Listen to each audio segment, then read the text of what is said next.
Every once in a while, there comes a time when Mike wakes up and wants to make a change in his life. Sometimes he wants to start exercising and get into shape. Other times, he wants to read more books or start a meditation practice. So he decides that he's going to make this his new habit. The first few days go very well, as Mike feels motivated and excited about it. But as more days pass, his so-called new habit doesn't excite him anymore. So Mike says to himself, "It's fine. I'll do it tomorrow." Then tomorrow rolls around, and he still doesn't feel like doing it. Again he says, "Tomorrow."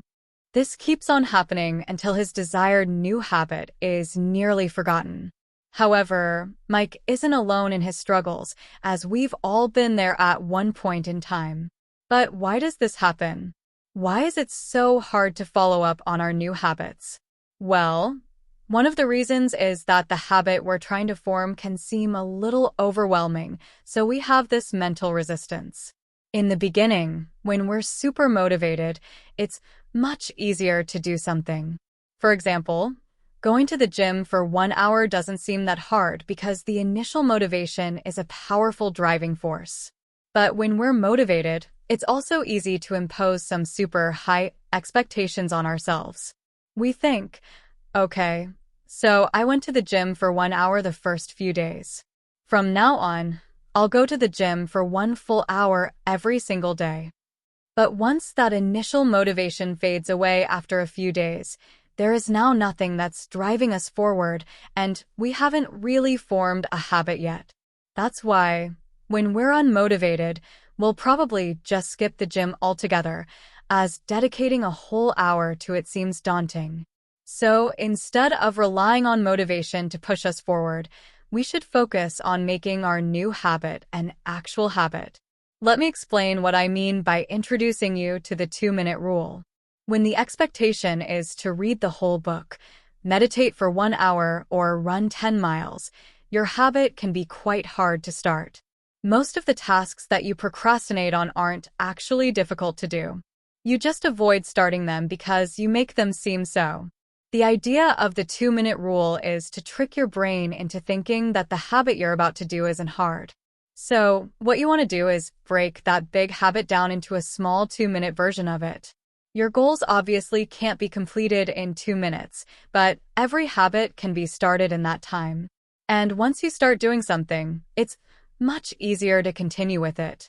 For example, want to make reading your new habit? Use the 2-minute rule and read just 1 page of a book. Just one. After that, you can stop reading, but you have to do it for a minimum of 2 minutes.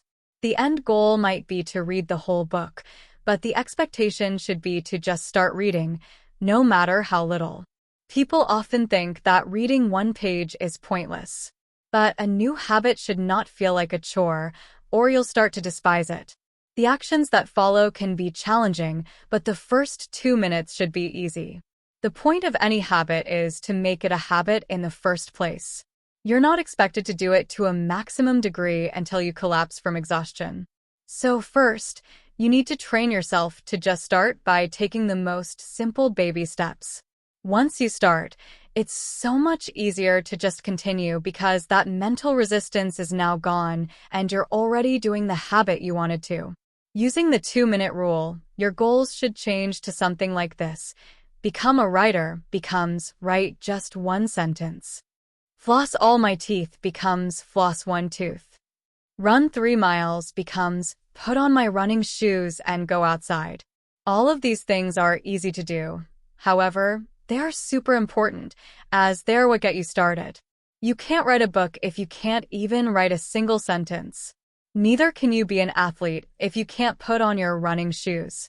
But even if it's just 1 word or just a walk around the block, it's more than nothing. And more importantly, what you're doing is you're forming and reinforcing the habit. Eventually, that 1 sentence you wrote turns into a paragraph, which forms a chapter, which in the end becomes a book. But you have to start with that first sentence.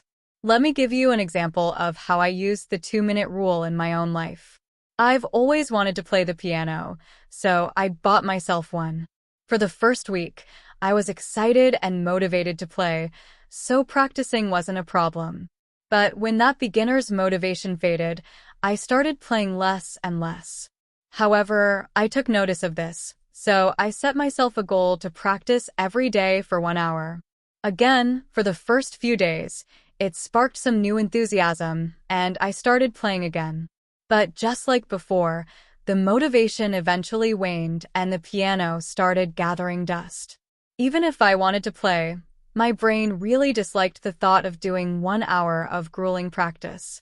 So it became much easier to just avoid it altogether. This is when I realized that my high expectations were preventing me from even starting. I thought that whenever I played the piano, I had to practice for at least 1 hour. But because of that mentality, I wasn't practicing at all.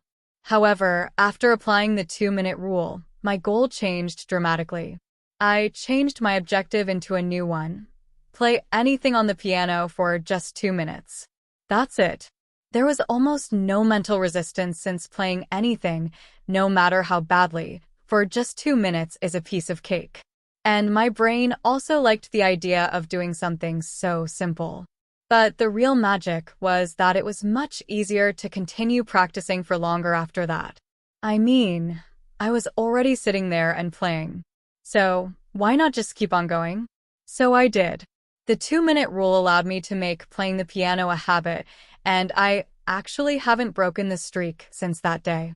Every once in a while, there comes a day when I don't feel like playing after those 2 minutes are up. And that's fine. What's more important is that I reinforce my habit consistently. Even if I only play for 2 minutes, I've still done more than someone who decides not to touch their keyboard at all.